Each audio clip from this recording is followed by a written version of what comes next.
Time this week, 8 o'clock. What? Are you serious? We're live? Yeah. Holy shit. I can't believe it. Shit. Oh my god. All right. So let me try to see if I can find the actual link so I could get all the YouTubes and whatnot.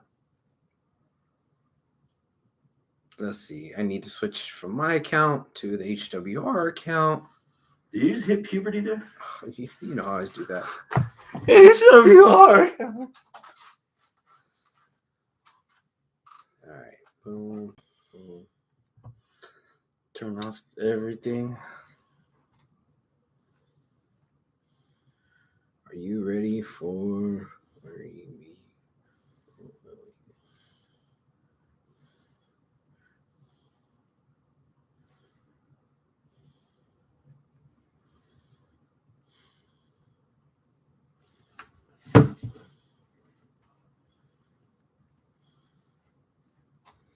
Boom. All right. So shared on the HWR Facebook page. So now I need to share it to my personal page. Your personal?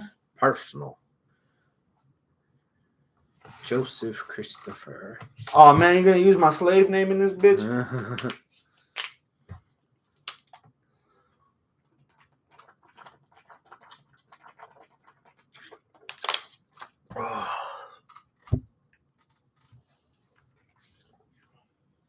You know, I had my first interview ever on Google Chat. Oh yeah? Last week. How'd that go? Was not a fan. No? I'm old school. Face to face. Yeah. Eye to eye. Man to woman? I mean, yes, that is a option that can happen. Yeah. Threw me off for a little bit. She was very nice. Live. What the duck? Boom. Yeah. So hopefully the second one goes better. Nice. Yeah. I'm surprised we didn't talk about the other personal stuff. She wanted to get to know me. And my dumbass followed the template that was on Microsoft Word, one of the fancy templates. And it had your email and then it had your website. And I was thinking, can I fuck with some people that actually put my blog website where I have all my poetry and shit? She wound up reading some because I could tell when I got the email for the first interview that my hits spiked on my site. And then when I realized what was she was reading, I was like, oh no, she's gonna think I'm a fucking serial killer. I mean, you know, lots of people like serial killers. Then again, maybe that's why I'm getting the second interview. Maybe that's why. Shit. All right, are you ready? I guess. You guess so? Yeah. I mean, I won't know if I like it until you put it in there. Live from the landing strip in Houston, Texas, is the 396th edition of Houston Wrestling Radio. This is Abel. This is Chris. And thank you so much for tuning in today, guys. We very much appreciate it. If you're watching us live, log into your YouTube account. That way you could chat along with us in the live chat. You can say hi. You can ask us questions, fact check, talk shit, do whatever. I'll see it and I'll try to involve you as best as I can in this show. Almost whatever. If you're not watching us live, that's okay. You can still interact with us on Facebook, facebook.com/Houston Wrestling Radio. Are you picking up Randy's hand speaking classes? Because that was a lot of. Oh yeah, I thought you were gonna throw a Kamehameha there for a second.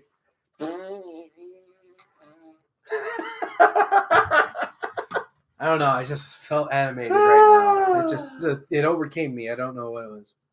It's been a long couple of weeks, man, since the last time we spoke. Mm-hmm. What's overtaken your Facebook timeline in the past 2 weeks? AEW.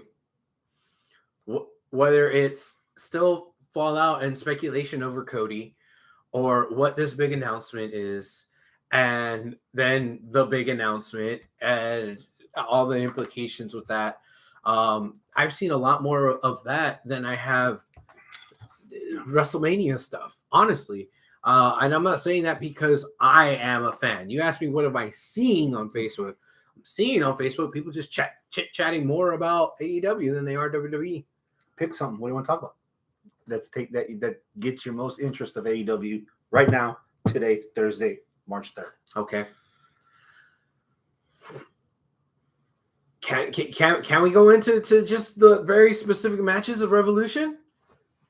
Go for it. Punk versus MJF. Anticipation level. 10. That's it. 10. You're at 11. Of course you are.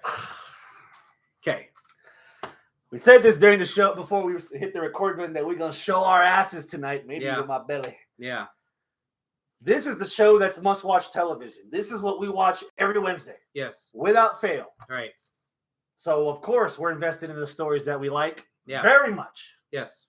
Conversely, stuff that we might not be into, we might really not be into. Yeah. But we'll go with what you brought up with first. Yeah.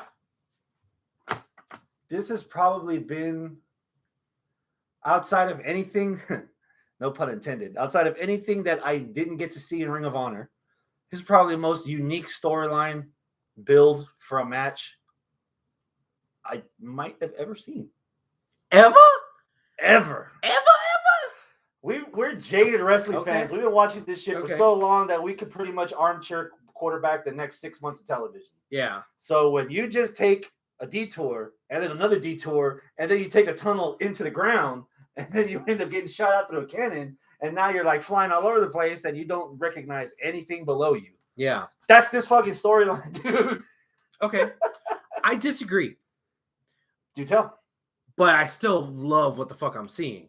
I disagree that it's like detours and because that implies there's a bunch of swerves. And it's not a swerve. I think it's going where it needs to go. I don't want to sit there and brag about, oh, I saw it coming. Because it's still really good. Again, I've said this many times that sometimes the best thing is the easiest thing and you know, vice versa. And that's what's going on here. I mean, did I see MJF like doing all that sappy stuff and then just saying, oh, I'm a snake? Yes, he's an asshole. He's a snake. I didn't buy it for 1 second last week, but I did buy it for 1 second last week. And the reason why I bought it is because there was some truth to that. The post on Facebook of that old MJF post from 2000 whatever. See, there was truth, but they were using truth to influence a work, to influence the story. Yeah. That's what was beautiful about it. They were able to blur the lines enough to make me suspend my disbelief enough, but not enough to make me be like, that dude's gonna I see it coming. Oh God, he's gonna fucking stab Punk in the back. Oh man, he's trying to pull at our heartstrings. Oh, I saw it coming, but I didn't care. Yeah. So I still loved it, man. What pushed it over the top was last night in the essence of CM Punk going, you know what? There's been days in my life. You're way out of frame. There's been days in my life where I've been a better hero than you. Yeah. And then there's been days in my life where I've been a bigger asshole than you. Yeah. But I try my best to get through. Basically. Yeah. And when is the last time that someone like John Cena or Hulk Hogan before towards the end in WCW has, as a hero, acknowledged his past villainy? Yeah. To put over his hero-ness in a way, you know? There's, when you say sometimes the easy booking is the right booking, this isn't easy because it hasn't. Again, when we're jaded wrestling fans from the big promotion, we know where we're going. Let me interrupt. I think the easy part was that MJF was full of shit. That's the easy part. I do agree with you that the nuance, the fucking minutia and the little details, that's not easy. You're right. You're totally right on that. And I wanted to make sure I cleared it up. And I think that I'm sorry, I completely stole your thunder. Go. Okay. The reason why I do it so long. I know, right? I don't want to shadow box. Okay. So here's the thing. Hey, what's up, JoJo? JoJo's in the live chat. Yes, we will definitely talk about. I'm not cursing you. I don't have power. We will definitely talk about ROH. We will definitely talk about Cody. Who? Cody. All right. Do you like mole? No. No? No. Don't let the brown fool you. I'm like the whitest dude. Wow, he doesn't like mole. No. Okay. Or menudo. Do you like pineapple on pizza? Fuck no. You know what? I'm asking the wrong person because you are a very picky ass eater. He's a very picky eater. All right. So anybody out there that you just okay, I'm gonna pull an Arnold. Yeah, fuck you. Anybody out there that does like mole, or anybody out there that does like salted caramel, or or likes to ring a shit around their butthole when they're tossing salad, or pineapple on your pizza, right? You like to mix the sweet with the savory, right?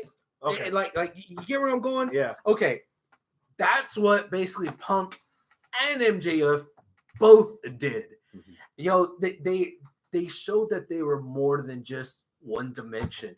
That was what we hated about Cena. Super Cena, the uber baby face. Like, he will always do the right thing no matter what, no matter what. He won't do what you just mentioned, which is reference his past villainy, because, well, one, Cena never really had past villainy, but two, like, reference past villainy to show that, hey, this perseverance. He's grown as a person. Mm-hmm. He's a more three-dimensional character than just like, oh, cookie cutter baby face, eat your vitamins, say your prayers, kind of brother. Yeah, bullshit. Because Punk started that promo was, I splashed water on my face in the morning and I asked myself, am I the villain? Am I the bad guy? Fuck, who hasn't done that? I do it every other day. I mean, I've done that before. Yeah. You know? Like, I think that's very relatable. Mm-hmm. Super relatable. And it shows that you're more than just one thing. You're more than just one person. You people contain multitudes. If Randy was in the live chat, she'd be able to give me that fucking quote that she loves. I think it's from Hemingway or something. I contain multitudes, right? Oh, and Death has a big fat dick. I like Hemingway. I like his stuff.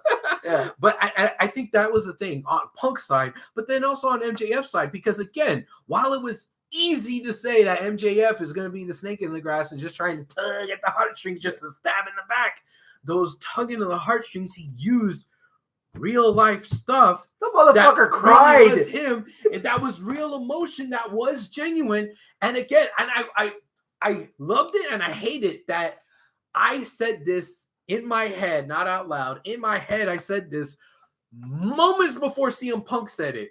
And I said, yeah, this makes sense because hurt people hurt people. And then he motherfucking said it. And I'm like, this is exactly what they're going for. And it's the whole Thanos thing, right?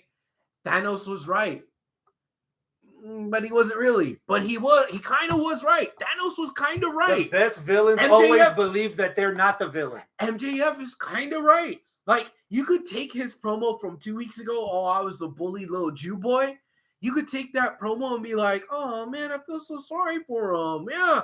But what did he actually do? Instead of, I'm the bully little Jew boy, I'm going to be a bigger bully. Fuck the world. And then he turned into more of an asshole. He didn't take that and turn it into something good. He took that and turned it into something bad, which oftentimes in the real world happens. Why? Because hurt people hurt people. And in comics, most of Spider-Man's villains got into villainy because they had a hero that they wanted to contend with. Yeah. So that's where I feel like, and here's the other part of what I think, again, you mentioned this earlier, that sometimes easy's right. Yeah. This isn't the first time that that someone at AEW has gone after Punk in a promo about leaving professional wrestling. That's the lowest hanging fruit. But for whatever reason, MJF picked the freshest of that fruit and bit into it. Yeah. And spit it out in Punk's face. Yeah. And that's what makes it work. And you know what made that work even further? When Punk came out and said, yeah, it's the same thing with Stone Cold. Stone Cold left and I didn't have sour grapes. Yeah. He left when I admired him the most. I have a picture of me marking out with Stone Cold. And I didn't have the fucking schizophrenia and the crazy mental breakdown that he did over me. Yeah. And then when MJF was in the ring with them, he even said, you look up to me. And in my head, I was like the same way I did to Stone Cold. Like, I wish he had said that. He didn't say it, but it's fine. It's already implied. Yeah, it was implied enough to where, like, okay, cool. So, like, damn, this makes sense. It's so the the route that we're taking overall, that's easy. But the turn-by-turn directions is the part that wasn't They easy. went on ways. That was masterful. Masterful. Yeah. And it kind of, not that we can have it right now because we only have 2 hours in the evening, but it kind of brings up the whole Star Trek theory where the needs of the many outweigh the needs of the one. Okay. Even in Punk's worst moment, was it fair for him to leave WWE? if it begot more people like him, like MJF. Yeah. Where he's the one that created the problem because he left. Yeah. It's a weird but the fact that it got me thinking like that. Like actually taking again, like Heyman. He believes he plays a villain so well because he doesn't believe he's the villain. He thinks he's serving a bigger purpose. He thinks what he's doing is right and will benefit all in the end. Yeah. In the end of that meat grinder. Yeah. Instead of ignoring all the pain that goes through that fucking shoot in between. There's so much like it, you can just watch it and enjoy it and be like, turn off my brain. I'm just watching dumb wrestling and I want to see them fight and the fucking catty drama, right? You could totally do that, especially with this storyline. That can be, or there's an extra layer there of all the shit that we just talked about. Layers, yes. The philosophy of the human condition, right? How complicated people are. The morality of good and bad and what is good for you versus what's good for everybody else. Like Punk was trying to appeal to, do it for the other kids that are out there looking up to you. But in the same breath, it was like, well, I kind of did that, and now I created you little twerp. So and there might be more of you. And there might be more of you. So like, oh shit. So it's hypocritical now. Yeah. So do as I say, not as I do, or I did this and I regret it because I made you an asshole. And you know what? Do you want more assholes like you in the world? Or do you want to be better than me? And you know it. And actually not create more assholes. Yeah. Again, how do you break the chains of fucking, abuse? Break the master family segue ties. there. Fucking dog collar match. All this leading to an epic ass dog collar match too. Again, Holy a match shit. that Punk hasn't won. Mm-hmm. The easy way out would be to pick a match that he's knocked so many people off on, but he's Right. doing a dog collar match. Right. Who's winning this? I don't know. I'm assuming there's no time limit on this fuck. So you can't just do a draw. Who's winning this? JoJo, who's winning this? Porsche, hey, who's winning this? I don't know, man. Jose Luis? What? I don't know What the hell's he talking about? I don't know who's winning this, man. I honestly don't know. But either guess is valid. If you guess Punk, if you guess, you're fine. If you guess MJF, you're fine. But I'm going to err on this side. I'm going to err on the side of Punk thinks he's the old man now. The old man needs to put over the new talent. The new talent is really new and really on fire, really hot. Punk is going to lose again to MJF. Wrong. Okay, that's fine. I think either way is valid. I don't know who's winning it, but that's where I'm leaning towards. If I'm wrong, tell me why I'm wrong. Punk has a history of repeating history.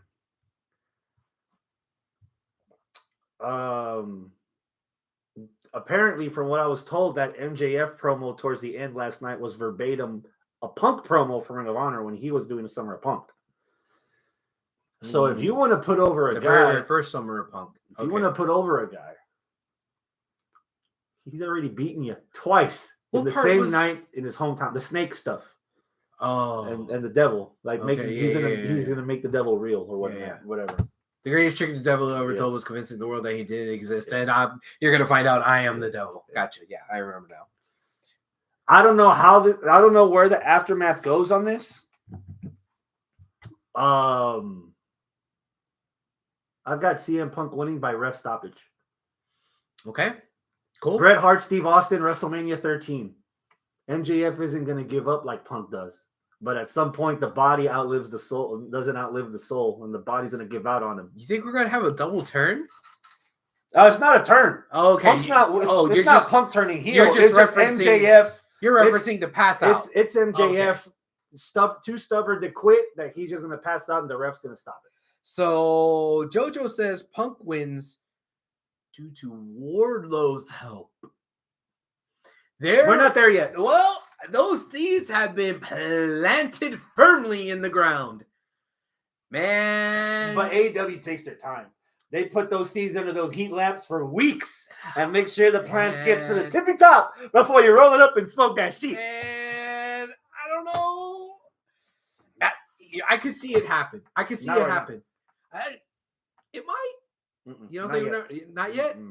You're not going to just have Wardlow do the turn right now without you just yesterday began to plant the seeds of friction. Bro, those seeds have been planted for so long. Between Wardlow and Sean Spears.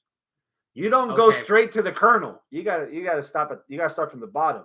So you're not gonna just go have him turn face and go straight off of MJF. No.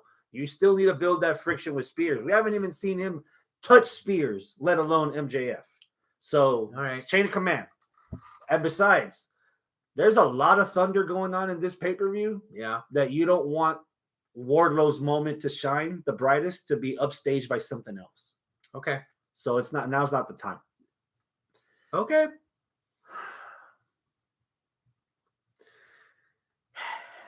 We're moving on? Okay, yeah, let's move on. All right. Because I know he watches this show, so I'm speaking to you. Tony Khan. I dare Tony Khan to do what is booking wise, sound, and earned. The pay-per-view has to end with Britt Baker and Thunder Rosa. Really? You want to do a revolution? You main event that pay-per-view with a match that has over a year build. With a feud that had a match of the year contender from last year. No one would give a shit about this women's title match if it weren't for that hardcore match that stole the fucking thunder at Dynamite last year. This is a year build that's been on television, not 5 or 6 years that's been off camera in some other promotion and some other company, even though AEW now owns it. No, we've been watching this. We've seen Britt Baker from the wheelchair to the women's champion in professional wrestling, period. Okay. And we've seen Thunder go through all this trial and tribulation after winning that match to get where she's at now. They deserve the moment. Even if it fails, they deserve the opportunity to at least try it. I am also at a 10 for this match. I am at a 10 because of everything. Again, it's been a fucking year from that hardcore match to this point, and both of those girls are so much better than where they were a year ago, and they've been hooking me. It's unfortunate that in front of some of those live audiences, it's been hit or miss. There might be too many cooks in the kitchen with Mercedes and Jamie Hayter. Not that I don't mind looking at either of them on my screen, and Rebel, but those two, it's gonna be good stuff. It's gonna be good stuff. If it were to end the night, I'd be okay with it. If you had me putting together the card, I would end the night with that. I would end the night with Punk MJF because I think that's the biggest thing going right now. But that's just me. Over Hangman. Yes. Wow. Yes, I would. Because I think that's the bigger attraction, the bigger match, the one people care more about. But I guess it be. I see your argument. I also see the argument for people being traditionalists and saying, let's end it with the World Heavyweight Championship. We'll get to that in a second. Right now, 2022 in a wrestling promotion that promotes diversity and progressiveness. I see it. You just said it. I see it. They should end it with the world title. The women's world title. Okay. Cool. We have. I see your argument.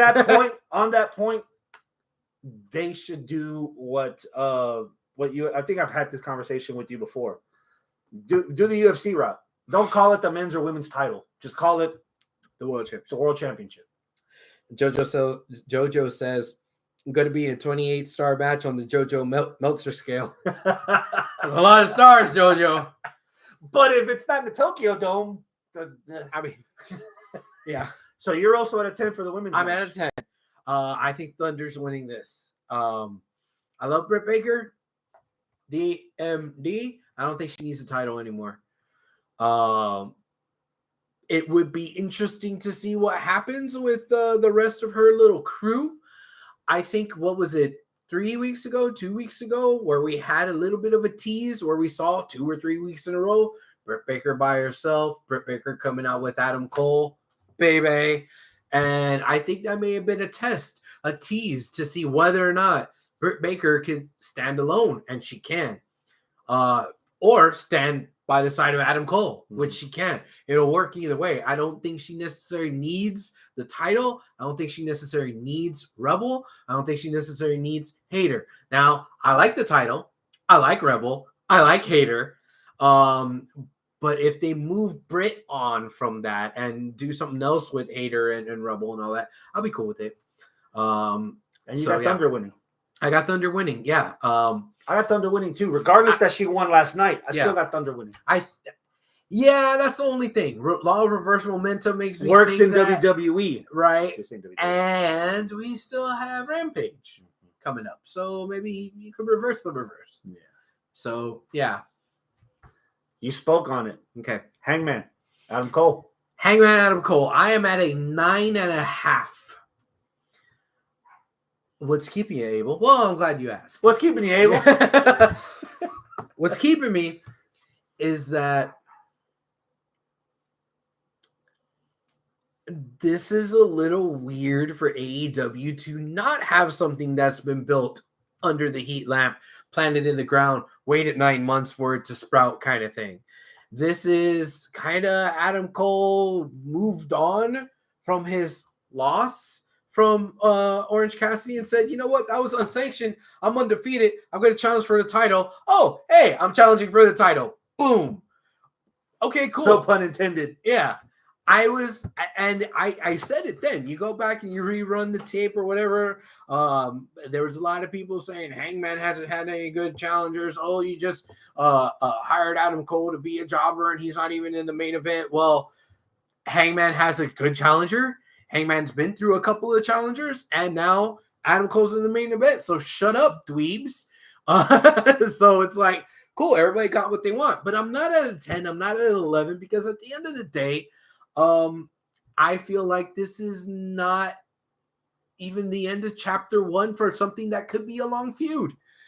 Is it going to be a long feud? I don't know. It probably isn't going to be. Maybe it will, maybe it won't, but it might be the end of chapter 1. Ooh, I was hoping you were going to say why it's not a 9 and we were going to agree, but we aren't. I'm at a 9. Hot dog. And the reason why I'm at a number 9 is because Adam versus Adam, winner gets to keep their first name. Thank you, Portia. The reason is this match is not about Hangman. Oh. This is the first chapter in someone else's story. Oh. And the story is going to culminate with Undisputed Era against the Elite. Oh. That's why. That's the other reason why I'm not Undisputed Era versus Dark Order. Okay, the Elite, lay it on me. This is why I don't think it should be the main event, because the attention in this match isn't going to be Hangman's not getting the rub out of this match, because this match isn't about Hangman. This pay-per-view is leading up, is a chapter building towards, because we've been getting it on television. What side's Adam Cole on? Is he with Red Dragon, Undisputed Era, or is he with Bullet Club, Young Bucks, Kenny Omega? Yeah. So there's going to be amalgamation of things that are going to happen through the night that towards the end, it's going to boil over to where, what the fuck, man? So yeah, I'm at a 9. Cole, Hangman Page is definitely winning this hands down. Hangman's coming out with it. Of course. He ain't losing it to Cole. No. Wow. Because the tag match, the triple threat tag match is going to plant seeds deeper in the ground next to stuff that's already growing, where we get Adam Cole, Kyle O'Reilly, Bobby Fish, Matt and Nick, Kenny Omega. That's what this is boiling down to. Now, for control of the elite or whatever. where does might be going too far down this rabbit hole? Where does Switchblade fall into all this with the rest of the actual Bullet Club? He's a mercenary, just like Kento was when he first showed up. Switchblade is the goddamn leader of the Bullet Club, which they even said it. It's part of the canon. We're like, you're Bullet Club, you're always Bullet Club. That's what all this tension is built off of, the Bullet Club. So 2 weeks ago, when Hangman went in the ring and started beating the shit out of Red Dragon, and then Hangman looked at the Bucks, and the Bucks were like, what happened when Hangman won the title and the Bucks were ringside? What did they do? So Stadium Stampede or Blood and Guts, Jay White, Adam Cole, Bobby Fish, Kyle O'Reilly, Matt Jackson, Nick Jackson, Kenny Omega, Hangman. Hangman's back in the fold. What about the Dark Order?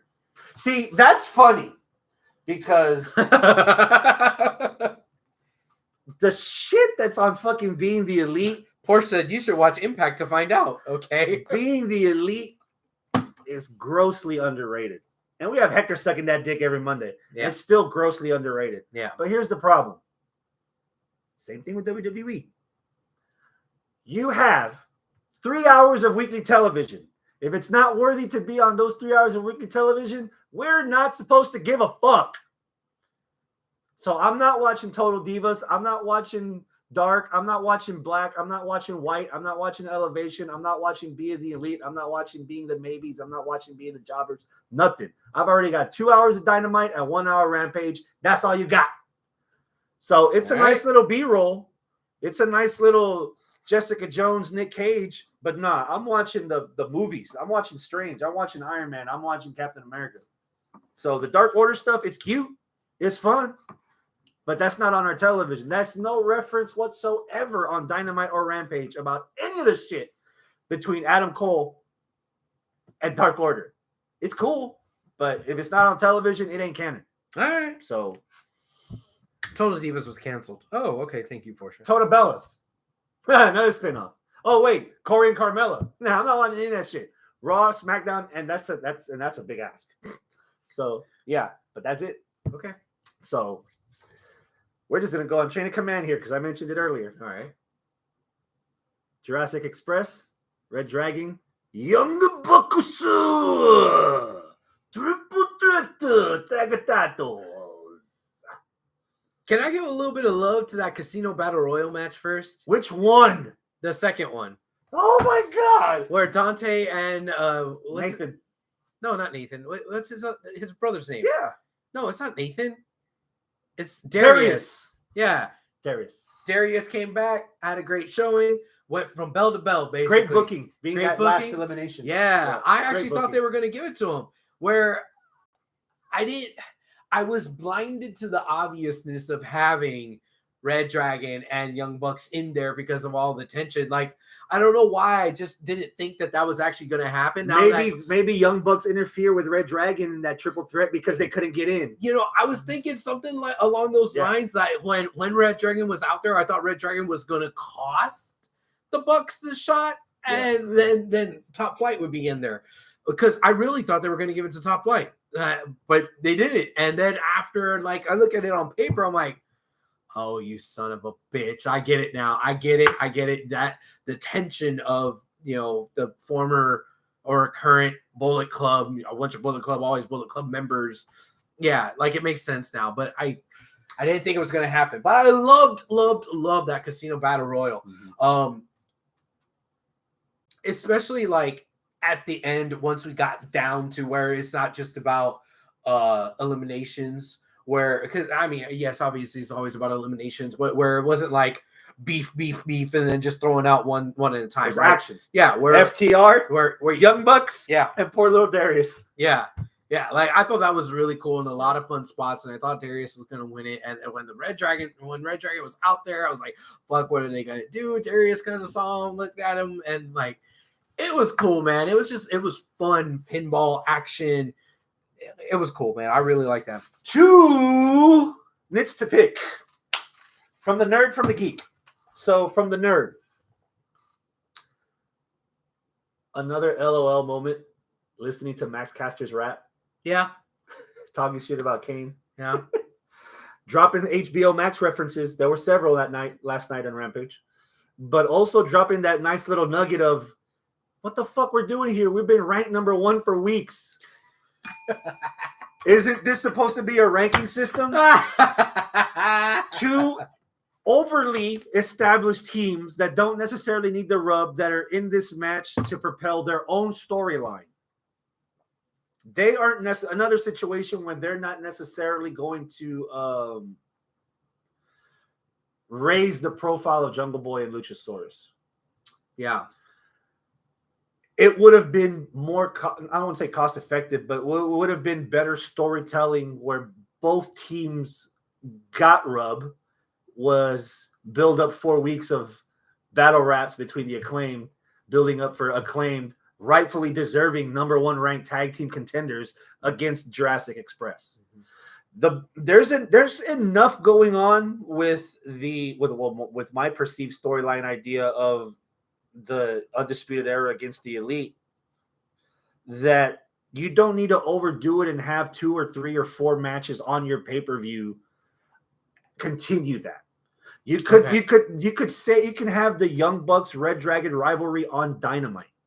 Okay. In the meantime, and just have Cole versus Page Hangman be enough to be the vehicle just for Sunday to continue that storyline, so that you can give an up and coming team like the Acclaimed versus a Boy and His Dinosaur, 2 fan favorite teams, again AEW teams, instead of sucking that WWE tit. You know. I mean, at some point you're going to say that they're sucking the New Japan tit because of all the Bullet Club stuff. That's still there. But that's not the biggest hit. Okay. Oh, well, after the announcement, might even be the second biggest hit. That was the nerd in me.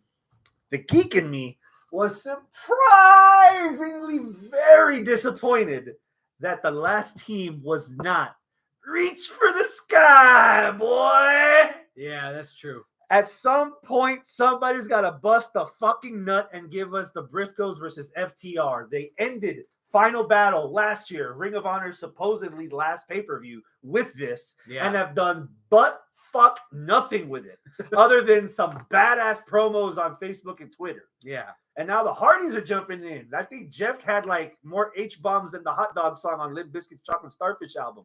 It's like way out there. But at some point, you got to give it to us. Yeah. And so when the announcement was made in the beginning about Ring of Honor, which again, we'll get there eventually, that would have been the red carpet for the world to see what the fuck the Briscoes are. Yeah, yeah. You know, Briscoes mixing it up with the Young Bucks. Briscoes mixing it up with FTR. If Briscoes would have gotten in early and the Acclaimed battle rap on them. Oh, fine. Acclaimed battle rap against the Briscoes talking shit at the farm. Oh, very disappointed that your Ring of Honor tag champions didn't show up in that turmoil. But all right. Those were my 2 nits to pick. The first one was fun. Yeah. The second one was very well paced, very well booked. And other than the Briscoes, I've got no problem with the Young Bucks. All right. So the triple threat at 8. That's fair. I think I'm gonna go a notch higher and say 9. Okay. Who do you have winning? Jurassic Express. Because this match has nothing to do with them. This match has everything to do with the apparent soon-to-be conflict between Elite and So you think they're going to squeak out a win while the other 2 are killing each other? Oh, yeah. Okay, that's fair. If you put the belts on one or the other of the challengers, I think that'll diffuse some of the unspoken friction between the 2, because if one of them gets the belt, then they're like, we're all champions. Hey, we got the belt. We're cool. Don't be mad at us. We told you were going to get in the next week, and y'all got in the next week. But if they lose, it's like, well, you cost us the title. No, you cost us the title. Yeah. Robble. Yeah. Okay. Cool. So this is a 2-parter. This Friday on Rampage, Christian Cage versus Ethan Page for the final spot in the Face of the Revolution ladder match. Okay.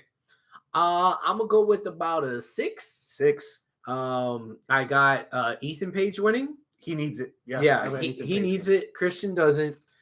Christian is a manager. Yeah. Me. So yeah. Okay. Yeah. With that said, Keith Lee, Wardlow, Powerhouse Hobbs, Ricky Starks, Orange Cassidy, and in our opinion, Ethan Page. Yeah. Those 6 guys, Face of the Revolution ladder match for a shot at the world title. Yeah. Give me a number. Give me a winner.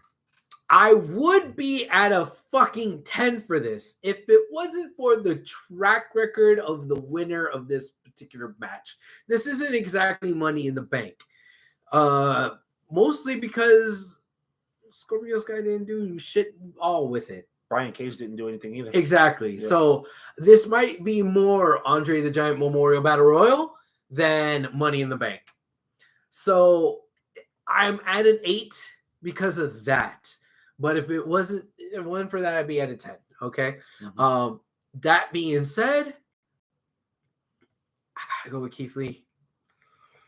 Although I think we've seen Keith Lee win a ladder match before, and that be like a spectacle. And I don't know if you could recreate that again without being too on the nose. Like, hey, now we have Keith Lee, guys. Look what we got. But I still want to see Keith Lee get a title shot. And I want to see him win something very high profile. And I want to see everybody bouncing off of him, including all the other big guys that are in there. What are you doing? What the fuck? What? That's a seed that's just been planted. Okay. Oh, here we go. My pick at a number 9 ranking for this match. Sometimes the obvious is the easiest. Sometimes it's not. War Daddy! Powerbomb Symphony! Da-da-da-da-da-da. Wardlow is winning and Wardlow is losing because MJF is going to interfere. And that's where you get the Wardlow turn. Because Wardlow has a shot and he has a better chance of beating Hangman than MJF does. Okay. You know what? Let's go back to that promo of Wardlow and MJF real quick because I want to say something. What's your podcast? You're going to say it anyway. What MJF has over Wardlow is the fact that he is the employer of Wardlow and not Tony Khan. Yeah. And that it's MJF's hand. No. MJF is being nice enough to him to let him compete, right? Why? Why would he? Why would he even risk letting Wardlow become important enough, have a ranking, have a standing to where, he can eventually maybe challenge for a title that you don't want him to have? Well, technically, this isn't a ranking. You're right. Spot. So again, why would MJF want to risk that? Because he needs Wardlow in his pocket. Okay. If you expect Wardlow to interfere and have CM Punk. All that being said, I do think it is a little flimsy that, oh, well, you work for me, you don't work for AEW. Then why the fuck would AEW ever sanction a match with him when he's not even on the payroll? Wardlow, you left me bleeding in the ring instead of helping me beat Punk. So since I'm still your boss, I'm taking your title shot. No, I get that. But the preface of all this is that he doesn't actually fight for AEW. Thus, why the fuck does AEW sanction a match with him? It hasn't been implied, but I would think it's almost like consignment. Okay. That being said, that's gonna further all Wardlow has to do is, you know what, fuck you, MJF. Lay him out. He gets fired, and Tony Khan says, "Let me open the checkbook," and that's it. Like, it's that easy. It's that easy. He shouldn't be afraid for not being able to provide for his family, because you telling me that you can't get hired anywhere else? Even if MJF didn't hire you, even if MJF fired you and you can't get Daddy Tony Khan to open up the checkbook, bitch, go to Ring of Honor. Go to Impact. Dude, you look at you. Look at yourself. Now, you know what? Hold on. War Daddy. Wardlow. I'm talking here. We have a lot of viewers. Shut up. Wardlow, don't pay attention to him. Pay attention to me. Focus on me. Focus on me. Okay? Listen, you are enough. You are a good wrestler. You deserve to say. Shut up. And you know what? You deserve every penny you get. And you know what? You even deserve better entrance music as well. But you don't need MJF. You don't need his money. You get your own money because you're a strong, independent black woman. You don't need no man. I can't. Okay, I'm done. I broke. You are smart. You are kind, and you are beautiful. He don't get those accolades until he starts whipping MJF with his hair. Okay. Then, Portia says that Hobbs is winning this. Powerhouse Hobbs. Now, see, that would make sense. Again, going back to track record. Powerhouse Hobbs wins it. Yay, good job. You don't get shit. You squandered the championship match, and then you never get heard from again. Just like Cage, just like Scorpio Sky. Nerd in me says that if Powerhouse Hobbs is second in the rankings so far for 2022, he doesn't really need to fucking win anyway. Okay, cool. But either way, it's like a nice thing for a mid-carder, which I would like this to not be a nice thing for a mid-carder. I like this to be a springboard for somebody to come my dumbass would out of the mid-card into the main event. My dumbass, if I had Tony Khan's money, would give it to Ricky Starks just for Ricky Starks to take that chip and put it in the trash can because he doesn't need a title shot when he has the superior title already. If we're making all the fucking titles relevant and you want to put over the fact that Ricky Starks is that guy. And that's something you don't see every day.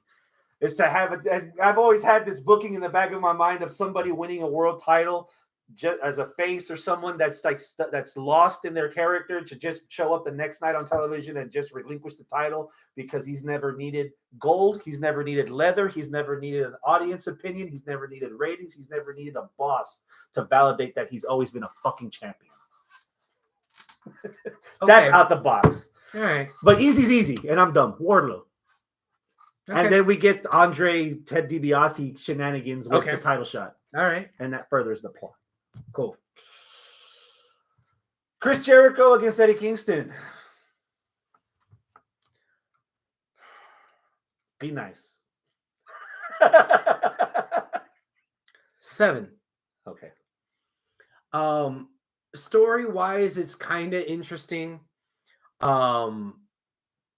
When Pride and Powerful came up to Chris Jericho at the end of the promo there and just like fist bumped, I was like, what the hell? Why? Huh? Now they're cool with them? I thought they were beefing. No, because Jericho was talking smack. It's like, hey, y'all tried to do it on your own. Y'all fucking lost. Hey, guess what happened? They went and tried to do it on their own again. And guess what happened? They fucking lost. So yeah, I guess you were kind of right, boss. I guess you was kind of right. So they unbeefed? So they were beefing and they're not beefing no more because they just lost? But what about Eddie? They loved Eddie because Eddie was their first daddy. What? Like, okay, I don't get it. Whatever. And that's actually the most interesting thing about this. Like, GFY. Okay, cool. Jericho and Eddie Kingston don't like each other. All right. Eddie Kingston pretends like he doesn't know wrestling insider terms. Okay. Jericho's using wrestler insider terms to show the fact that, hey, he's such a rookie noob that he doesn't know insider terms. Man, fuck this guy. If he doesn't want to fight, fucking bring me fucking Chris Statlander and Willow Nightingale. Let's get some action. Let's put over some girls. I'm not here to talk Jerry Springer shit. This ain't Revolution. So if you're not gonna fight me, get the fuck on. And I really don't even like Eddie Kingston all that much. So I'm like, 7. It's good enough. You're good. Okay. It's good enough, but I'm like, What's winning me over on this Eddie Kingston rivalry more than anything is Eddie Kingston's winning, by the way. Because Jericho likes to put other people over. Eddie Kingston's authenticity. God, how can you not? You don't need to read the Players Tribune article. Just look at the guy. Well, I haven't read it. Yeah. And I do look at the guy. It's like looking at me. Ugh. It's like looking at you. Whoa. He just goes out there and just tells it how it is. And since you brought it up, give the devil his due. Okay. People have been fucking dogging Jericho's keg belly for months. Oh, And what did he do about it? he got lipo. Is that what it was? I guess. Or cryo freeze? I don't know. Or what the hell like he did. 9 hours a day of the DDP yoga? Or he got a little marker and then just went like that and drew in the abs. That's what he did. I don't know what he did. But he did something about it. He did something Instead about of bitching and complaining that people Yeah. don't like me, yada, Yeah, yada, I respect that. Yeah. I'm at 8 for this match. Eddie saved Moxie's life. Yeah, I guess. I mean, you know, whatever. I've got Eddie winning. Okay. Eddie is going to lift Jericho up and he's going to wait for that handshake. And Jericho's going to kick him in the balls and turn heel. Okay. We might get another match of this later. Also happening on Friday. Triple threat for the TNT title. Sammy Guevara, Darby Allin, Andrade El Idolo. I was surprised when they were talking about this, and then they said on Friday, and I'm like, wait, don't you mean on Sunday? Wait, what? Oh, okay. 9. I mean, I would be out of 10 just because on paper this sounds badass. But it's on Rampage, so I think that just means that Sammy's gonna win. If there was a chance for a title change, it would be at the pay-per-view, and I think that I'd be out of 10 because I'm like, oh shit, man. You know, but Sammy's winning this. But on paper, this sounds like it's gonna be badass. 9. It helps that this episode of Rampage is going to be live because they're in Orlando for Sunday, Revolution. Yes. I think it's time for Andrade to have it. Really? Yeah. Okay. I think it's time. Okay. JoJo agrees with you. Andrade. Which leads to Sunday. Okay. Andrade, Matt Hardy, Isaiah Cassidy, 6-man tag against Sting! Darby Allin, and Sammy Guevara. Again, I thought this match should have been on Rampage. Look, like these two matches should have been flip-flop. But you need Sting star power on pay-per-view. Yeah, I guess. You could use Sting star power on the fucking TV show where you're trying to get ratings. I don't know. Either way, Sting will be out there. So at the end of the day, it's just a triple threat match for, I don't know, grudge, I guess. Not even really a grudge, whatever. 6-man. It's triple threat. Sorry. Yeah, 6-man, 3-on-3. I'll go with a 6. And I got the faces winning to further confound and confuzzle and confuse Matt Hardy. Yeah. So Matt Hardy's little same going craziness. I've got 6 and I've got the faces winning. Okay. But that's because I got Andrade winning on Friday. Okay. So you got to give him something. Okay. Jane Cargill against Tay Conti for the TBS title. I'm at an 8. Jay's winning this. It's going to be her hardest fought match yet. So I really, really want to see it. I'm going to be wanting to see if this is going to be in a loss, people still being impressed with Conti kind of thing. Even though a lot of people are already impressed with Conti. But I don't see Jade losing anytime soon, especially since they just started this winning streak thing. I wouldn't be surprised if they really did try to go, was it 72-0 is what Goldberg was at? That if they try to do that shit with her, I wouldn't be surprised. So yeah, Jade's winning 8. 7. Okay. I've got Jade winning. Okay. You mentioned this. I was going to ask you who's the one to beat Jade, and I think we don't get there yet. I think that Jade beats Thunder Rosa and is 2 belts and is still undefeated. Oh shit! Then who could take her out? You build someone. Okay. Hell, you merge Ring of Honor. Who's the women's champ right now in Ring of Honor? Deonna Purrazzo. And Deonna still has a couple of belts too, right? She has the Rey de Reinas. Yeah, the AAA. Yeah, Rey de Reinas and the ROH belt. Yeah. Oh, yeah, that might be good. Yeah. Porsche says nobody's gonna beat her until Jade's daughter is old enough to be to beat her. Mother versus daughter match. 20 What? years later. What if it's Camille? Camille? I don't see that now. No. I mean, maybe with enough build, yeah, but right now, no. Camille will just be more fodder. QT buy-in. QT Marshall against Hook. Mm-hmm. Do you watch Rampage? Yeah. What do you think about Hook? I really like Hook. Why? So okay, I liked Hook the first match he was in. With Fuego? Yes, I Oh, thought yeah. it was a really good match. I thought, oh, this is just gonna be a sloppy greenhouse fucking match, but he wasn't that green, and he did the fucking transmission and the Tazplex, calling it different stuff without being too on the nose. Like, hey, this is my kid, you know. And hearing Taz mark out on commentary Yeah. had some authenticity Like to it also. it was strangely wholesome. Yeah. You know, and his in-ring style was executed very well to where it reminded me of an old ECW Taz. Mhm. And I was like, oh shit, this guy's a spitting image of his dad, like for realsies. Except a whole lot of hair. A whole lot of hair and like buffer. You know, he's more cut. And I think that's a good look on him. And his demeanor, he's not doing anything he doesn't need to be doing. I love it. I love it a lot, man. Like he's not trying to not be himself. It was like Taz or whoever that's been coaching him up says, don't do too much. Just do enough. Accentuate the positive. Accentuate yourself. Yeah. Hide the negative. And be yourself. Yeah. And that's all he's doing. And it works. And the music kind of works with him. And it's like it fits. It fits. So yeah, I like it. And fucking Jason Todd looking ass motherfucker from Titans. That's who I thought it was at first. I was like, what the fuck is Jason Todd from Titans doing out there? You stupid fool. Yeah. He's a goddamn Jason Todd. That's what Porsche says. Yeah. I'm at a 7. It's mostly for Hook. I think QT might Cheetah win. Okay. Just to keep it going.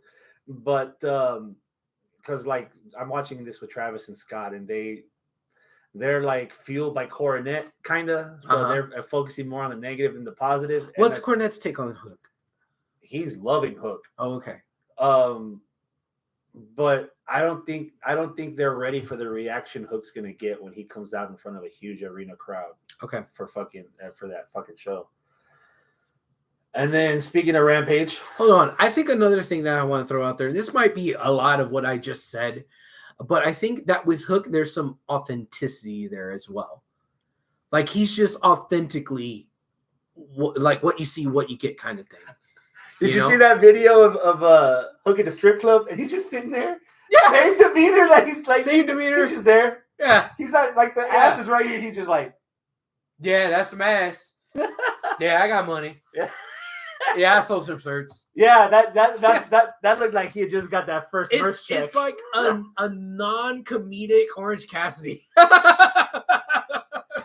But it's weird because he kind of has that gimmick, and not in a negative way. Again, yeah, you mentioned it earlier. His whole shtick on being the elite, he's got a bag of Funyuns. He don't talk. He's just like, or like Judo Master from fucking Peacemaker, where he's just eating the Cheetos. Yeah, and then he whoops your ass. Chris Statlander against Layla Hirsch. 7. I like this little. I don't know if it's a full-on out feud, but it's definitely a feud because they've been going there for a while. So it's like a little nice snacky mini feud, right? So yeah, 7. I would say Layla would win it, but I don't know if they're gonna want to be like, hey, look at this Russian who's winning stuff right now. I don't know. I wouldn't mind it if they did. You know, if Layla did win, I wouldn't mind it, but I could see where like some people would be like, yeah, we shouldn't let the Russian win, you know, because of, you know, what's going on. detour. Okay. What is going on? There's a war going on over in the This Ukraine. was the answer I was expecting when I asked you what's been overtaking your Facebook feed. My Facebook feed is fucking everybody's giving the middle finger to fucking Russia. Oh. I thought you meant like my wrestling feed. This is a new. I was about to say, do you only have wrestling friends that only watch wrestling and Peacemaker? Because fuck, yes, there's a fucking war going on right now. Yeah, and the ammunition is not just bullets. Yeah. I know wrestling dweebs. This is. You're one of them. You're the main one. Yeah, but I have 50 Shades of Gray. I do other things. I see other things. Yeah, I'm sure you do. Yeah. So you ain't got to worry about fucking. God damn, dude, the shit that's going on right now is fucking ridiculous, man. Yeah. And you could just tell China's just sitting back with popcorn. Because as much as Russia's trying to get away with in Ukraine, China's looking over that water at Taiwan like, yeah, we should do the same thing. Mm-hmm. And if we're wrestling booking Russia and China against the U.S., we're fucked. Fucked. Well, because NATO's doing this. They're not doing shit. Well, long-term booking. So I mean, long-term booking is not just the U.S., right? And for anybody, not just Russia, not just China, but for anybody to try to invade the United States, if you're not Canada or Mexico, you got a long way to go to actually even get here to first wage a war, to wage an invasion. So it's geographically difficult to invade the U.S. It is. And I'm not saying that because America, we're the best country ever. No, I'm just that's just a fact because it's going to be hard to get here. The closest threat that we would have is by Russia by way of Alaska. Like if they cross the Bering Strait, right? Oh, but that's where the cold comes from. Nobody wants Alaska anyway. Right. And then again, you're not just fighting the U.S. If you're coming through Alaska, that also means you got to trample over Canada. So now you got U.S. But they're and so Canada. Nice. They're gonna just roll out. They still mats. got an army, bitch. Like it's still the same thing. Like jokes aside, you want some snow, eh? So man, this makes me hopeful that countries won't go fucking balls out because it's when you're crippling their fucking finances, when oligarchs are getting their yachts and their money seized, when the SWIFT, when you're like no longer in the SWIFT code, and you're not kidding, your banks aren't getting shit. Yeah, and your rubles are tanking. Yeah, no Apple, no Facebook, no Warner Brothers, no WWE, no dick, nothing. Yeah. They cut off Pornhub. That's the same argument we had before with Saudi Arabia. Oh, they suck. But do their citizens suffer if WWE doesn't go over there for the sake of saying, so why do the Russian people have to suffer because the government's shit? Does it make it any better or any worse that they're not getting Batman, WrestleMania, internet? They're money, definitely not bread, food. They're definitely not suffering as bad as the Ukrainian people are suffering right now. Obviously. That's a little bit different. We're going to, one is like, hey, I'm going to take out the belt and whip your ass. And the other one is, hey, go sit in the corner and no Nintendo for the night. Yeah. Okay. Let's call it straight. You're not going to eat your dinner. Yeah. Like, dude, it is a punishment. And the sanctions are working. But I don't know if that's. I think it's not enough, but you're in the right direction. Yeah, you're punishing the people, and the way it should work is that the people are getting punished, and you, as a leader who's serving the people, should be like, "Oh shit, you're fucking up my country, you're fucking up my people." So let me stop. But we might be a little bit too far gone in the mind of the really higher ups of Russia. Like they might not care. Like. Some of you are willing to die, and I'm okay to make those sacrifices, like that kind of thing. So it may not work. So you might have to escalate that, but I hope not. Yeah. I hope not. Putin be cray cray. That's what Portia just said. That sounds about right. Putin be cray cray. Google Translate whatever the Russian term of that is, and we'll throw that out there. Yeah. That's a fucking dude. Layla Hirsch can cut a promo. She can. She's pretty cool. The Jim Cornette in me is about to come out, and I don't mean this in a derogatory way, but there's about at least 5 or 6 people on that roster that would be a lot better if, in Travis's words, would eat a fucking sandwich. If Layla was 5'6", she'd have a belt right now. If Hook was an extra 30 pounds, he'd be on Dynamite and not Rampage. If Jungle Boy ate a sandwich.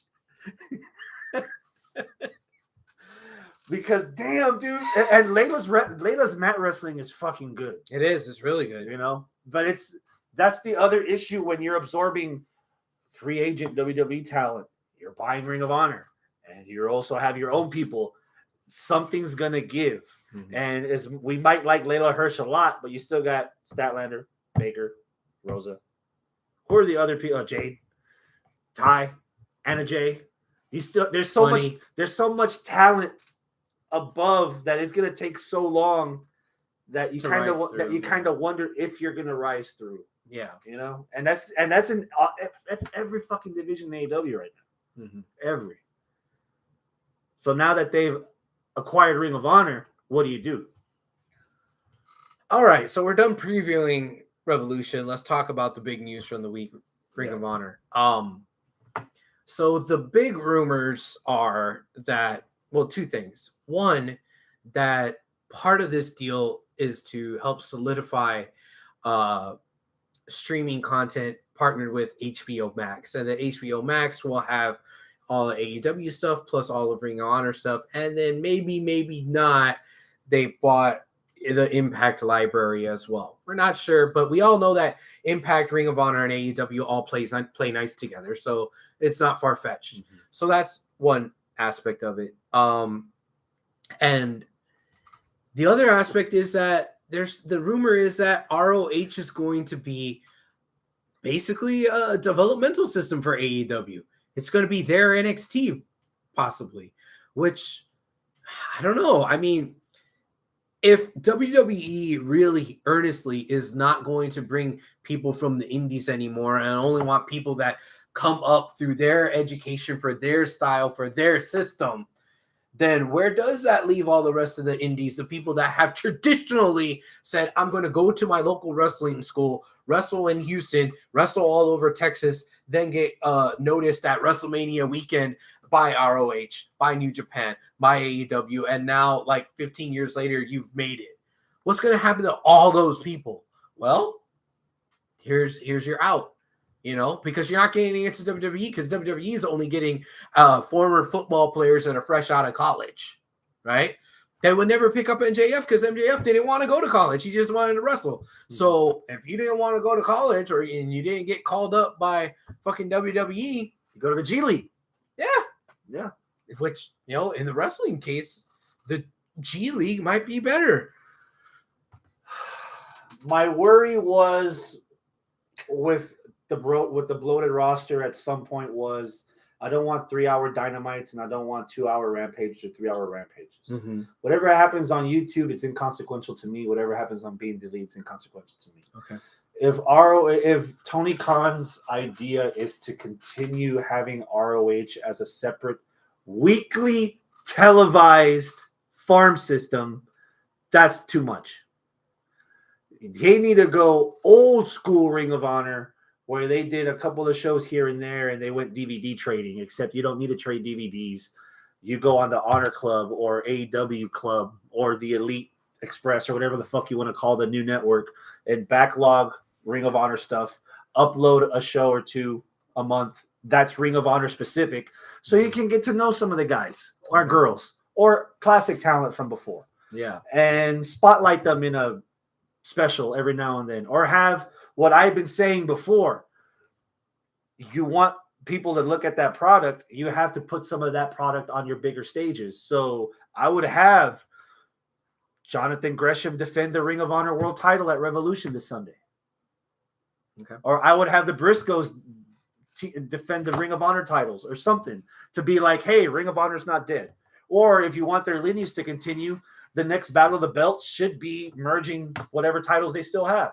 So Deonna Purrazzo versus Thunder Rosa. Briscoes versus Jurassic Express. Jonathan Gresham against Hangman. something like that. But So you don't want him to go full NXT on it. no, and they technically can't because NXT, not NXT 2.0. Not NXT in general, because they right now that Sinclair no longer owns Ring of Honor, they no longer have the necessity to give them television time. So right now, Ring of Honor has no television contract. Right. So it's easier to just do a couple of house shows a month, bring back your old all your titles for all the pay-per-view titles or show titles for every show that you had. And instead of DVD, you put on your on-demand. Oh, damn. What's up, Hector? You're late. And I'm sure this is going to sound all weird because the show just started and we already went through Revolution. It's done. So we didn't save that for the end this time. Ring of Honor, 3 shows a month, and put it on Honor Club. All your past AEW shows. I mean, is Honor Club still a thing? Yeah. If you go to what I would like to see, HBO Max, Dynamite, Rampage, available next day. If not live streaming. I don't know of so many people that pay $60 for a pay-per-view that's happened 3 months after. Right. So just like the theater scale where a movie's in the theater for 8 or 9 weeks and then eventually that movie goes to DVD, or in this case will go to the streaming service. Yeah. Have Full Gear available this weekend before Revolution. And so you can still get your pay-per-view revenue from Bleacher Report or from cable systems or from overseas. And then once that's tired out, then you put it on there for everybody else to watch. Okay. So you wouldn't want. I don't want more weekly television. Okay. Well, let's see. Here's the thing. Even if you're breaking it Here's up. the thing. Before AEW, before Ring of Honor said, "Hey, we're going bankrupt," they had weekly television, and you were trying to convince me to watch it, but it was hard to watch because you couldn't find it. So you were okay with it then, but you're not okay with it now, especially if it's a different brand, different company. But the thing is, it was a different company. Okay. But when you see Dolph Ziggler and Charlotte Flair and Cesaro and Tyson Kidd from your main roster showing up to NXT, NXT is no longer independent. It's dependent on Raw and SmackDown. It's just the forbidden door. So if you what you mark out for? Yeah, but it's not forbidden if everybody's in it. You know what I mean? Oh, well. Depends who you ask. You're anti-establishment until you become part of the establishment. All right. So it doesn't. ROH will, if you're going to see AEW people in ROH, then it's probably going. It's. I would see it as more programming under the AEW flag. Okay. So the same issue we had right now with NXT is the moment NXT tried to become independent wrestling, it failed. Instead of NXT being what it was, they had a couple of indie guys, but they had mostly their own talent creeping up until they started signing Kenta, Kevin Owens, Sami Zayn. Even then, it was fucking badass. But it wasn't overrun, where it wasn't homegrown talent. Otherwise, Vince McMahon would have kept it that way. Man, no. Like, that was his heyday. That was when it was at its peak. People fucking loved it when we had Kevin Owens and Sami Zayn and fucking Shinsuke there. All that shit got ruined when they went to the main roster. If the NXT, if the network came out 2 years earlier and we were watching the NXT before it was heavy of the indie wrestlers, outside indie wrestlers, you would still love it just as much because you had access to it. Probably. Yeah. I mean, it was still pretty good. I don't know, man. I don't know what they're going to do with ROH. I'm not sure what the master plan is. But I doubt they're making another show. But if the brand stays alive, that's good for wrestling because of the legacy. And if whether it's monthly, bi-monthly, weekly, not a show, but just pay-per-views, maybe it's never televised, you just had to go locally, whatever the case may be, my ears are going to perk up whenever any ROH news comes around. I would rather see another hour of ROH and add that to my rotation right now as it stands than to tune into NXT 2.0. Why? Because I'm not soured on ROH, and there's a lot of positive equity with AEW and their management. And I've been wanting to watch Gresham, Shane Taylor, and all the fucking Deonna Purrazzo. Well, it's too late now with fucking Danhausen, but I wanted to watch Danhausen. So I've been wanting to see them. Briscoes. I've been wanting to see what the fuck happens with these guys, and watch their show. But, just access and not being able to. But, like, if I could have done, which I did do, 3 hours of Raw, 2 hours of SmackDown, 1 hour of NXT for years, then I could do 2 hours of Dynamite, 1 hour of Rampage, and 1 hour of ROH. I can do that. Wow, you're willing to just part ways with the Federation. I already have, dude. I haven't watched shit except for Royal Rumble between now and last fucking October. I already have. The people they don't use regularly on Dynamite and Rampage should be the main guys in ROH. That says Porsche. Hector says, replace AEW Dark and Dark Elevation with ROH. Yes. Okay. But again, that it has been already, because those first episodes of Dark and even some of the Elevation, there were 13, 14, 15, 16 squash matches a fucking week each. Yeah. They've cut that down a lot. Now Yeah. it's like 6 or 7 matches on Monday, 6 or 7 matches on Tuesday. Yeah. If they can condense that to 1 hour between both days, kill both of the AEW shows and just make one show for Ring of Honor that's 1 hour every week on YouTube. Mm-hmm. I think that would be a fair compromise. Okay. I can make that work. Okay. I think I can make that work.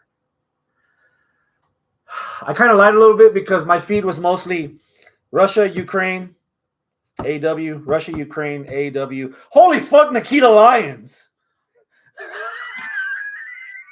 30 seconds. Go, Nikita Lyons. I mean, I don't need to tune into NXT to see that because I got the memes, I got the pictures, I got the gifs. And you live with 2 at home. So I already seen what I done needed to see when it comes to Nikita Lyons. And I like what I see. No shade, no tea. But like, all right. Any potential to get you to start watching a little bit of NXT 2.0? Maybe. I'm not there yet. Have you seen Wendy Chu? No, I haven't seen Wendy Chu. But if there's even more hype aside from damn, look at that fat ass. If there's like actual hype about like, how she's wrestling and like she's the next coming of like, I don't know, whoever, Daniel Bryan, except in female form, and she got that ass, then all right, I might have to actually tune in. If the hype becomes so overwhelming. Right now, it's just like, damn, I wish she pinned me like that, which I'm like, yeah, agreed. But like, all I need to do is look at the photo, and that's it. And then what? I looked at the photo. I looked at the photo. Yeah, my right hand's limp. Mm-hmm. Down goes Madcap Moss. Porsche says she was the lady who was on Women of Wrestling as Faith. Yeah. Nikita, it was Faith? Okay. All right. Speaking of gifts. Yeah. First thing that popped in your mind when you saw that bump Madcap Moss took at Saudi. Oh, man. I was like, damn, that sucks. He did. Damn. That's it. Career over. He did. But he's all right. So good. Good for him. But fuck that. I'm glad he's fine. Down goes Madcap. Out goes Bobby Lashley. Yeah, Lashley has an injury. That sucks. I mean, I did rant and rave a whole lot about like why I didn't like the booking of the end of Royal Rumble and why I don't like the booking going into Elimination Chamber and how I think Bobby Lashley's kind of getting screwed over, and we don't necessarily need Brock to win the Rumble and the Chamber to have a match that was already set up of him versus Roman. We didn't need all that shit. But I mean, some of it, just a little bit, un poquito, some of it is a little forgivable because it's like, hey, you got a wrench thrown into the system by Lashley coming up with an injury where he needs to take time off. Like, okay, all right, cool, I get it. You had to do some sort of booking, but dude, this some sort of booking just fucking sucks. So it sucks for him. It sucks for the way that the booking happened. It sucks for me as a wrestling fan. I am not interested in WrestleMania at all right now. I'm not even sure if I'm going to watch WrestleMania. Because I was fucking pissed off watching fucking. You sweet talked me into watching fucking Royal Rumble, and now I'm like, bitch, why the fuck did you know? Fuck you. All my sympathy goes to Bobby Lashley because it sucks that it happened to him and when it happened to him. I have no sympathy whatsoever for WWE booking because they immensely. Oh, the timing is so bad, but they dropped this ball so bad. You can't have the same show where Madcap Moss breaks his fucking neck and still finishes the match. And then an hour and a half later, have Bobby Lashley. Oh, he's got to get taken out. Oh, my God. I don't fly. You could have gotten more publicity and more eyeballs on the product. Lashley winning the title up front at the Royal Rumble and then the next night claiming the shoulder injury and having the 6th mystery spot like the girls. There was a mystery spot until the last week of before Chamber that it was Alexa Bliss that filled that spot. You could have done that for the guys to be like, oh, who is this motherfucker that's coming? Even if it was a letdown, at least you got the anticipation, the hype, the water cooler talk of, crap, we're guaranteed a new champion. It might not be Brock, you know? But if he has that injury, it's fucking pointless to wheel him out there for 4 weeks and have this facade just for them to not do fucking shit with them. It saves you could save his character. Bobby Lashley's a former MMA fighter. He's undefeated in Strikeforce. He's one of the few guys where you can legit say this motherfucker got hurt training, lifting 1,000-pound bench press, and he's out for 4 months. Yeah. As a shoot, because he's a fucking athlete. He is a specimen. Yeah. You can get away with that because he's not a sports entertainer. That's an easy out. But how does his character look after how he left Elimination Chamber? He lost the belt and didn't even get fucking pinned. How does that make his character look on television to the national audience, to you in general? Yeah. How does that come across? It comes across bad. Exactly. And there's another layer to it. The layer that Portia brings up. Brock Lesnar, the booking of Brock Lesnar defeating all the melanated champions is not great. Optics are a thing. Yeah, like you really gonna have Brock just beat every black champion you ever had? Ever?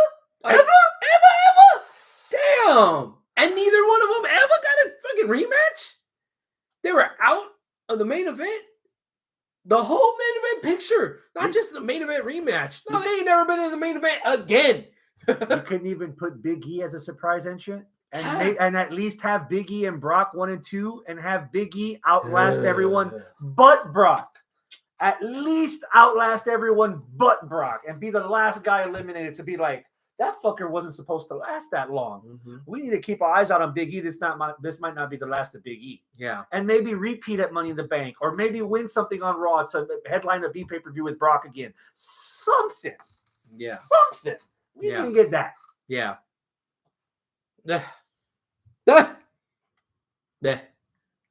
Where do you put Cesaro?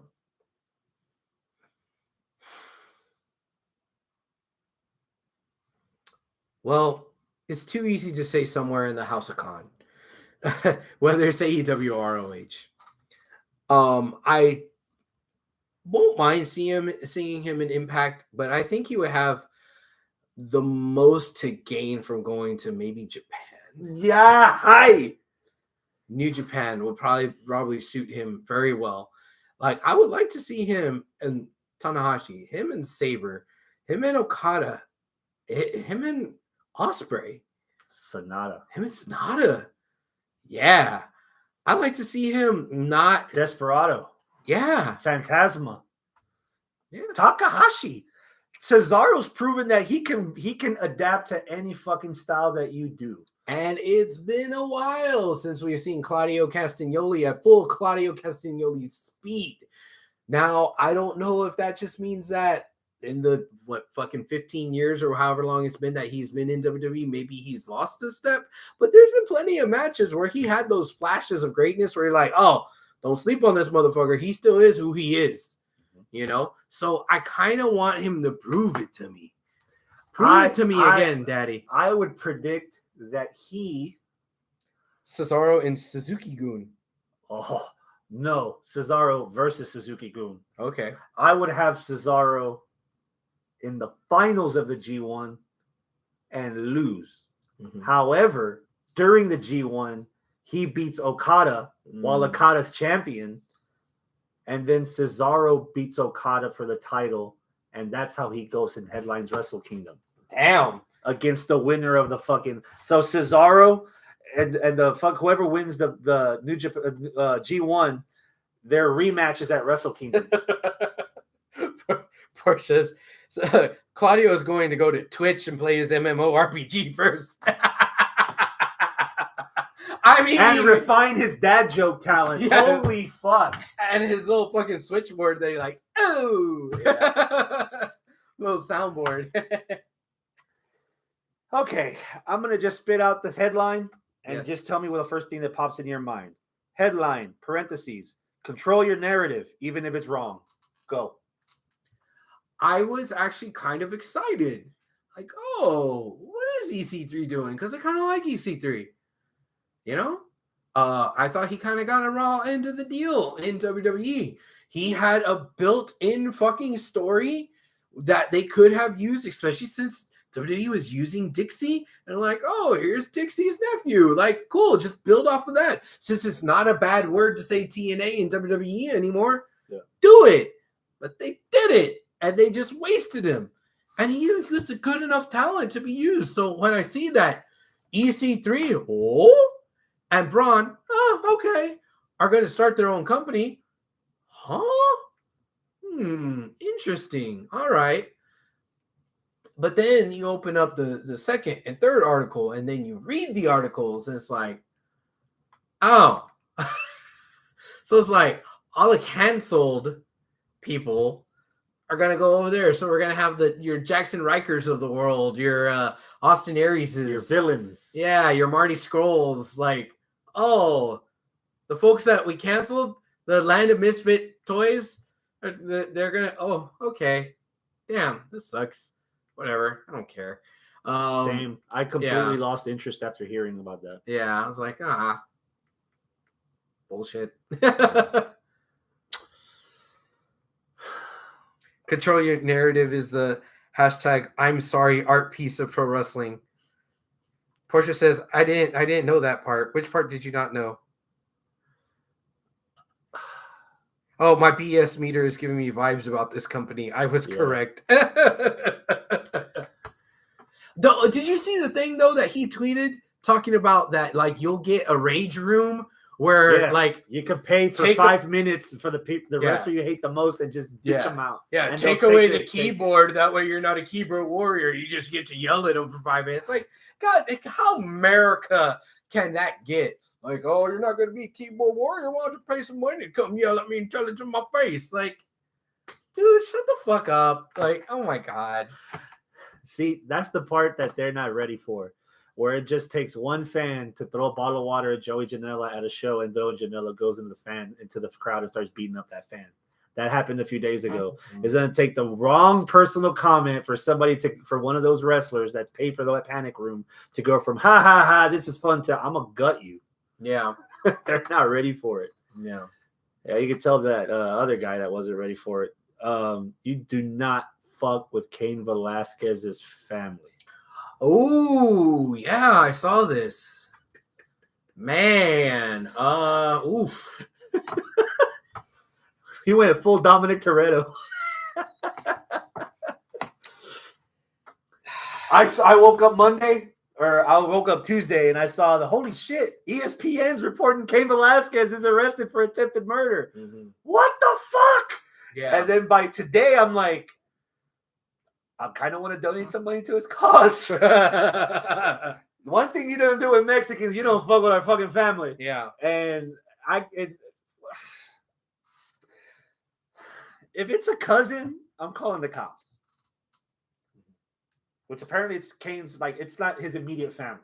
Okay. But if it was my kid, I'd kill every single person standing in front of me that gets in my way of getting my hands on the person that I really want to behead. Yeah, yeah. So in essence, I fucking understand why Cain Velasquez went off and did what he did. Yeah. You know, there's some human emotion you can't control, and there's some justice that does not merit or equal in the moment what you think justice is when the wrong is done to you.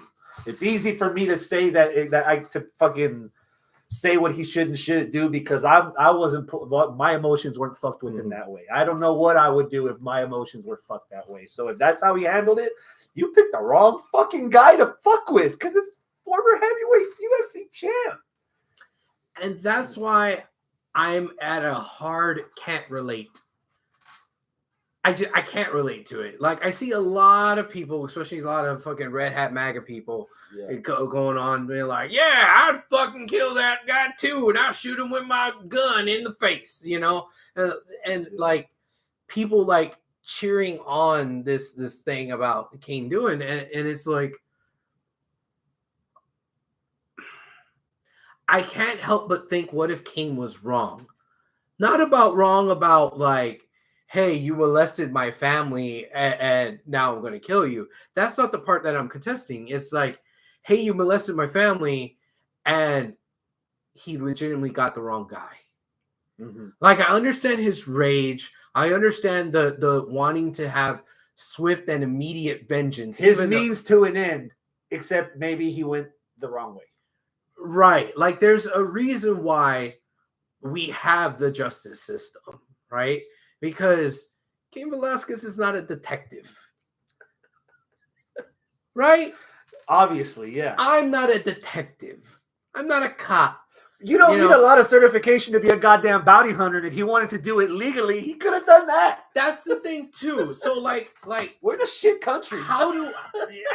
and that's the other thing. It's going to sound like I'm standing here defending police because, no, I'm not really that fond. Blue is not your favorite color. Yeah, blue's not my favorite color either. But like, at the same time, it's like, dude, you gotta let scientists do science.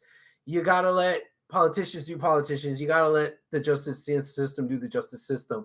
You can't take it into your own hands because eventually you're gonna be wrong and you're gonna get the wrong villain.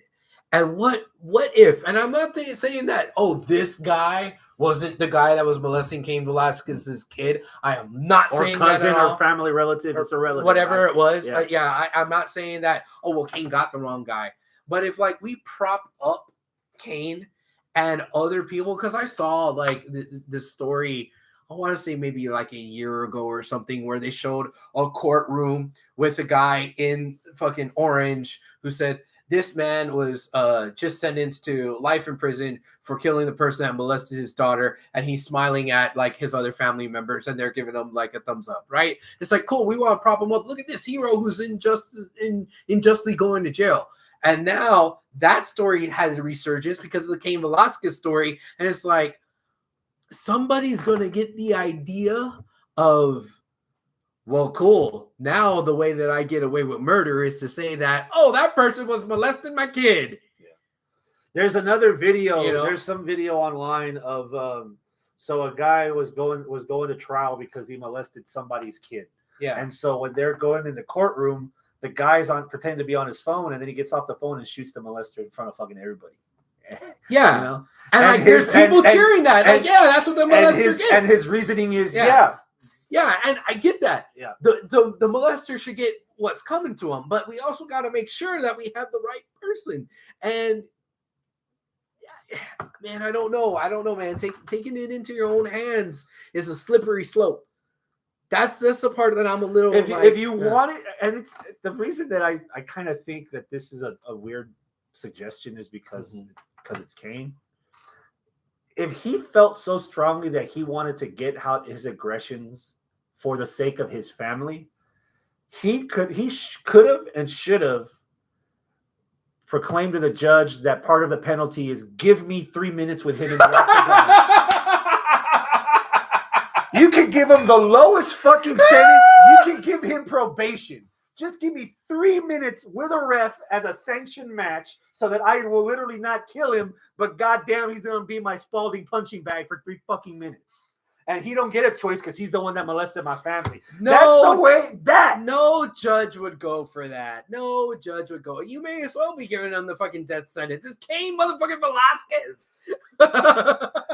Any child molesters out there that want that sweet poontang, you remember there's people out there that know how to fuck with you.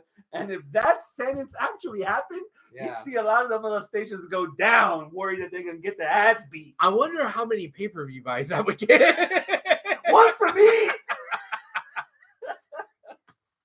Cain Velasquez versus the pedophile. Oh God. Can you imagine? Give me promos. Can you imagine if fucking WWE decided to lampoon that and like take some fucking NXT guy and like, hey, we're gonna give you a fucking gimmick of being a child molester and you're gonna get beat up by Roman. Like, dude, come on. Come on. Wait. I'm gonna be in the main event with Roman? Yeah, I'll do it. How much? Just put a fucking mask on me and call me El Molestador or something, you know? I acknowledge the almighty dollar. Yeah. El Molestador. You fucked up, man. You fucked up. Yeah, well. No wonder we get along. Yeah. So speaking of developmental, what did you think about the news of the XFL? What's the news? So they've got a contract with the NFL, so they're going to be the developmental. So Really? The new shit that XFL they're going to try the new shit first: rules, regulations, presentation, and whatever the NFL likes, they're going to start implementing it into their games. We could see a 3-point field goal or a 3-point attempt from the fucking 10-yard 3-point after touchdown. 3-point after. Wow. Other things, yeah. Huh. So would it be just a straight up farm system, whereas like the Houston Texans have the Corpus Christi fucking Vaqueros or whatever, and that's how they like baseball? Roughnecks or nothing. Oh, I mean, I hope so. Yeah, but I mean, like you don't have the Astros and the Houston whatever. It's just fucking Corpus Christi. If you don't want to, just like the G League and the NBA, if you don't want to go to college and wait the 1 year, 2 year rule in order to get drafted by the NBA, you go to the G League and make some money, and then you submit for the draft there. So in the XFL, if you don't want to go to college and play football, you get signed for the XFL, and if you play a year or two, or you're good enough that a team wants you, they pick you up in the draft. Okay. Okay. Cool. But that solidifies that XFL stick around.